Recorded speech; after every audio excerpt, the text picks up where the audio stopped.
Hello বন্ধুরা, আজকে আমরা দেখব গসের উপপাদ্যের প্রয়োগ।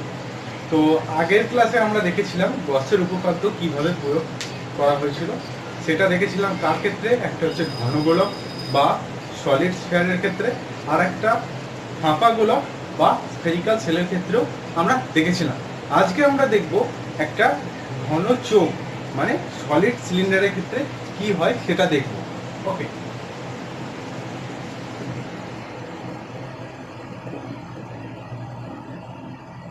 বা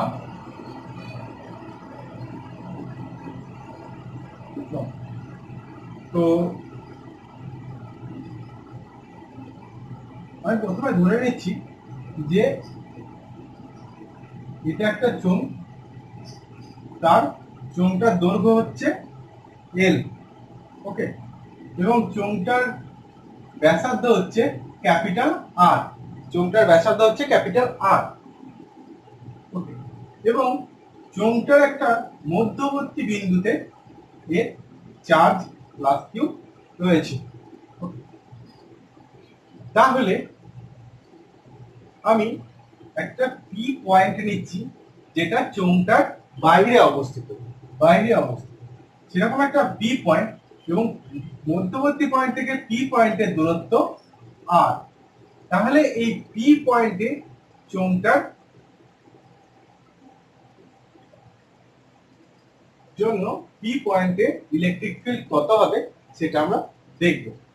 ঠিক আছে, তো প্রথমে দেখে নিই এই চোঙটার উপর যখন আমি ক্লোজ লাইন ইন্টিগ্রাল ই ডট ডিএস করছি, ঠিক আছে, তখন এই ই ডট ডিএস টা আমার তিনটে ভাগে ভাগ হবে।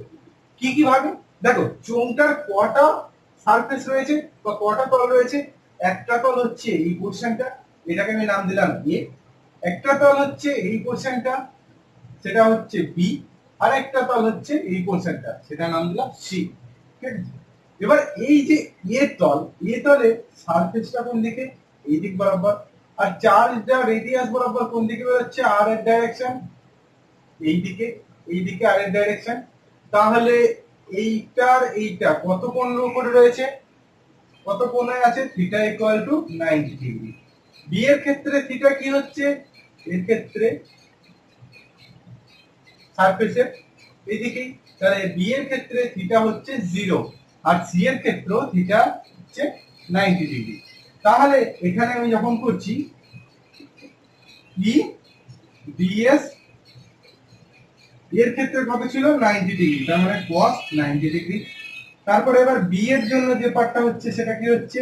ই DS cos 0 degree, plus C এর জন্য যে পার্টটা হচ্ছে ই ডিএস cos আবার 90 ডিগ্রি। তাহলে জিনিসটা কি দাঁড়ালো? জিনিসটা দেখো, না cos 90 মানে 0, তার মানে এই টার্মটা আর এই টার্মটা দুটো 0। তাহলে কোন টার্মটা দাঁড়াচ্ছে? অনলি ইন্টিগ্রেশন ওভার বি, মানে এই তলটা বরাবর ই ডিএস। ওকে, এবার গস গসের উপপাদ্য অনুযায়ী আমরা কি জানি?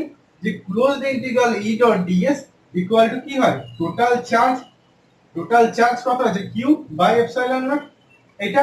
ঠিক আছে, তাহলে এখান থেকে আমি এখানে লিখছি যে ই ইকুয়াল টু কি হচ্ছে?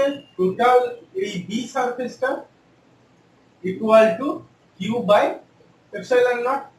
ওকে, এবার আমি ধরে নিচ্ছি যে এই বস্তুর চোঙটার মধ্যে পুরো চার্জ আছে কিউ।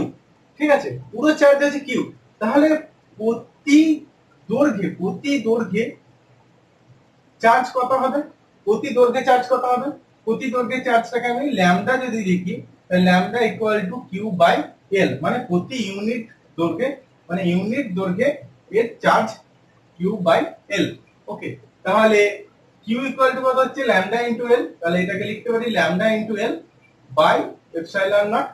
আর এটা কি হচ্ছে? ই। আর এদিকে দেখো এর সারফেস কতটা হচ্ছে, মানে কতটা ক্ষেত্রফল। এটা ক্ষেত্রফল হচ্ছে 2 পাই।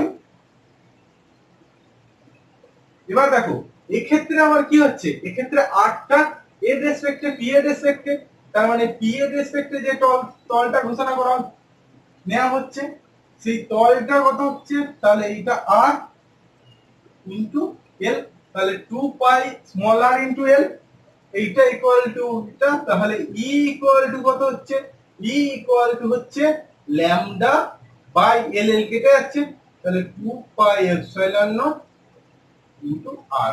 তাহলে এইটা হচ্ছে এই কোন একটা বাইরের পয়েন্ট পি যদি হয়, তো তার ক্ষেত্রে ইলেকট্রিক ফিল্ড বা তড়িৎ ক্ষেত্র প্রাবল্যের মান।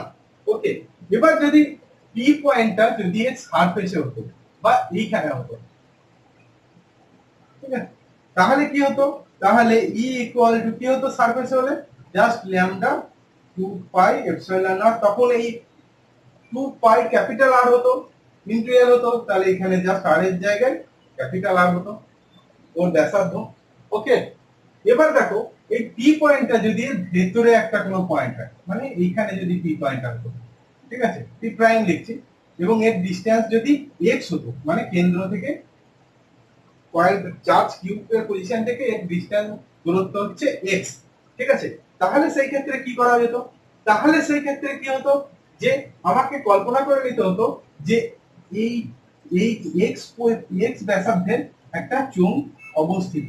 ওকে, তো এই এক্স ব্যাসার্ধের চোঙটা, এক্স ব্যাসার্ধের যে চোঙটা আমি করছি, এই চোঙটা মধ্যে চার্জ কত আছে, কারণ পুরো চোঙটার মধ্যে চার্জ হচ্ছে কিউ, তাহলে এক্স ব্যাসার্ধের চোঙটার মধ্যে চার্জ কত হবে দেখে নি, তাহলে আমি ধরে নিচ্ছি এক্স ব্যাসার্ধের চোঙটার মধ্যে চার্জ হচ্ছে কিউ প্রাইম। ওকে, এবার আমি ধরছি চোঙটার এই পুরো চোঙটার আয়তন কত, পুরো চোঙটার আয়তন হচ্ছে পাই আর স্কয়ার ইনটু এল, এটা হচ্ছে পুরো চোঙটার আয়তন, তাহলে এই পরিমাণ চার্জ আছে, তাহলে কিউ ইনটু এটা হচ্ছে রো, তার মানে এইটা হচ্ছে প্রতি ঘনত্বে চার্জ, ঠিক আছে, প্রতি ঘনত্বে তড়িৎ আধান বা চার্জ। তো তাহলে এখান থেকে পেয়ে যাচ্ছি rho equal to Q by pi r square into এল। তাহলে এবার এই কিউ ইকুয়াল টু কি হবে, এই যে ইমাজিন করছি ছোট চোঙটা, এই ছোট চোঙটার আয়তন কত হচ্ছে pi x square into L into rho, এই প্রতি ঘনত্বে চার্জ, তাহলে জিনিসটা কি দাঁড়ালো, Q into x square by R square. তাহলে পরবর্তী ক্ষেত্রে আমাকে জাস্ট এই স্টেপ পর্যন্ত ঠিক থাকবে, এখানে কিউ এর জায়গায় কি হবে, কিউ প্রাইম দিয়ে রিপ্লেস করা হবে, তাহলে জিনিসটা কি দাঁড়াচ্ছে যে E into 2 pi x L equal to Q x square by R square, এই জিনিসটা হলো, তাহলে এখানে ই ইকুয়াল টু কি হচ্ছে, ই ইকুয়াল টু হচ্ছে কিউ এক্স এক্স কেটে যাচ্ছে একটা সাইডে, তাহলে বাই 2 পাই, এবার কিউ এর জায়গায় কি বসিয়েছিলাম এর আগে, ল্যামডা এল বসিয়েছিলাম, এখানেও ল্যামডা এল যদি বসাই, দেখছি আর স্কয়ার একটা এপসাইলন নট ছিল, এপসাইলন নট,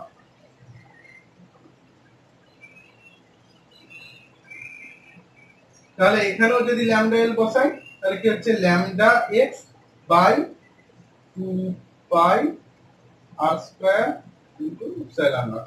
তাহলে জিনিসটা কি দাঁড়ালো, যে এখানে বোঝা যাচ্ছে ই কার সাথে প্রপোর্শনাল, এক্স এর সাথে প্রপোর্শনাল হচ্ছে, আর এর আগে ই কার সাথে প্রপোর্শনাল হচ্ছিল, যখন বাইরের ছিল পি পয়েন্টটা, তখন ই প্রপোর্শনাল টু কার সাথে, আর এর সাথে, 1 বাই আর এর সাথে, ঠিক আছে, 1 বাই আর এর সাথে। তাহলে এই ক্ষেত্রে যদি আমি গ্রাফটা করি, তাহলে গ্রাফটা কি রকম দেখতে হবে, জাস্ট এই পোরশনটাকে আমি করছি, তাহলে এই পোরশনটাকে আমি যদি গ্রাফটা করি ই এর সাথে, যে আমি 0 পয়েন্ট থেকে এখানে কত 0, তাহলে এই 0 পয়েন্ট থেকে আমি যখন এই দিকে যাচ্ছি বা এই দিকে আসছি, তখন কি হচ্ছে যে ই প্রথম এক্স এর সাথে ভ্যারি করছিল এই পয়েন্টে, তাহলে ই প্রথম এরকম বাড়তো, এবার কতটা বেড়েছে, যখন আর রেডিয়াস, ক্যাপিটাল আর রেডিয়াসে এসছে, তখন এটা ই এর মান সর্বোচ্চ হয়েছে, এবং সেই ভ্যালুটা কত পেয়েছি, সেই ভ্যালুটা পেয়েছিলাম lambda by 2 pi epsilon naught into R, এটা পেয়েছি। এবার তারপরে কিভাবে ভ্যারি করছে, যে E proportional to 1 by R, তার মানে এটা এবার আস্তে আস্তে এটা E proportional to 1 by R হিসাবে ভ্যারি করছে, তার মানে গ্রাফটা এরকম দেখতে হবে। ওকে, তো এইটা ছিল আমাদের কত নম্বর অ্যাপ্লিকেশন? 3 নম্বর, কারণ এর আগের ভিডিওতে আমরা সলিড কোণ আর স্ফেরিক্যাল সেলের ক্ষেত্রে করেছি। এবার আমরা দেখছি যদি এটা ফাঁপা চোঙ হতো, তাহলে ফাঁপা চোঙের ক্ষেত্রে কি হতো? ফাঁপা চোঙের ক্ষেত্রে এই যে ভেতরে যে চার্জটা, ভেতরে চার্জ কি হতো, মানে আধান কি হতো ভেতরে? শূন্য। তো ভেতরে আধান শূন্য মানে ভেতরে যা আধান থাকতো সব পৃষ্ঠে থাকতো আধান বা তলে, ঠিক আছে? তার মানে এখানে এই যে টার্মটা, মানে ভেতরে আধান শূন্য মানে এই যে টার্মটা কিউ, এখানে Q x square by R square টার্মটা লিখেছিলাম, এইটা শূন্য হবে। তাহলে এইটা শূন্য মানে ভেতরে ইলেকট্রিক ফিল্ড বা তড়িৎ ক্ষেত্রের মান কত হচ্ছে? শূন্য। তার মানে তখন আর এই গ্রাফটা তখন থাকবে না, তখন গ্রাফটা হয়ে যাবে এখান থেকে, মানে এই পৃষ্ঠেই সর্বোচ্চ মান, তারপর থেকে এটা আস্তে আস্তে নামছে। তার আগে ইলেকট্রিক ফিল্ড বা তড়িৎ ক্ষেত্রের মান শূন্য ছিল। ওকে, এবার আসছি যে একটা ইনফিনাইট শীটের ক্ষেত্রে কি হবে, ঠিক আছে? মানে একটা পর্দা, একটা তড়িৎ আহিত একটা পর্দার ক্ষেত্রে এটা কি হবে? ওকে, তো তড়িৎ-আহিত পর্দা বলতে আমি একটা ধরে নিচ্ছি যে এরকম একটা তড়িৎ-আহিত পর্দা। ওকে, এবার এই পর্দার কয়টা সাইড আছে? দুটো সাইড, একটা হচ্ছে এই দিক, একটা এই দিক। তো আমি এই সাইডটাকে ধরছি এ আর এই দিকের সাইডটাকে ধরছি বি। এবার এই পর্দাটার ক্ষেত্রফল আমি ধরছি ক্যাপিটাল এ। ওকে, এবার এই পর্দাটার মধ্যে যে টোটাল চার্জ আছে সেটা কিউ। তাহলে প্রতি ক্ষেত্রফলে চার্জ কত হচ্ছে সেটাকে আমি ধরছি সিগমা। তাহলে এটা হচ্ছে কিউ বাই এ এটা। ওকে, এবার দেখো এখানে যখন আমি closed integration E dot DS করব, তখন এটা কি হয়ে যাচ্ছে? এটা দুটো অংশে ভাগ হচ্ছে, একটা এই সাইডের ই ডট ডিএস আর একটা বি সাইডের। তাহলে একটা এ সাইডের হচ্ছে E dot ds plus B সাইডের জন্য ই ডট ডিএস। এবার দেখো এ সাইডে ই ডট ডিএস করছি, এ সাইডের ইটা কোন দিক দিয়ে বেরোবে? চার্জ এটা যদি এখানে থাকে তাহলে ইটাও একদম পুরো এই তলের লম্ব বরাবর, আর তলটারও ডাইরেকশন অভিমুখ কোন দিকে হয়? লম্ব বরাবর। তাহলে এদের মধ্যে থিটা ইকুয়াল টু কত হচ্ছে? 0। এর ক্ষেত্র থিটা ইকুয়াল টু 0। তাহলে এটা কি হয়ে যাচ্ছে যে এর ক্ষেত্র ইডিএস প্লাস এই বি এর ক্ষেত্র ই ডিএস, ঠিক আছে? তাহলে জিনিসটা এবার কি হচ্ছে? তাহলে প্রথমটা ই বেরিয়ে গেল, এইটা হচ্ছে এ into DS plus E two B into DS, ঠিক আছে? তাহলে এবার দেখো এখানে ডিএস কত? পুরো এর ক্ষেত্রফল কত বলেছিলাম? ক্যাপিটালে। তাহলে প্রথমটা ক্যাপিটালে, পরেরটারও ক্যাপিটালে, কারণ পর্দার এপিট ওপিট। তাহলে কি হচ্ছে? 2e into a. তাহলে এবার গাউসের উপপাদ্য অনুসারে কি জানি? যে closed integration E dot ds equal to Q by epsilon naught. তাহলে এখানে ই ডট ডিএস এর ইন্টিগ্রেশনের ভ্যালু কত বেরিয়েছে? 2e into a. আর এখানে চার্জের ভ্যালু আমি কি বের করেছিলাম? Charge equal to sigma into A বসাচ্ছি। তাহলে sigma into A by epsilon naught. তাহলে ই ইকুয়াল টু কি বের হচ্ছে? Sigma by 2 epsilon not.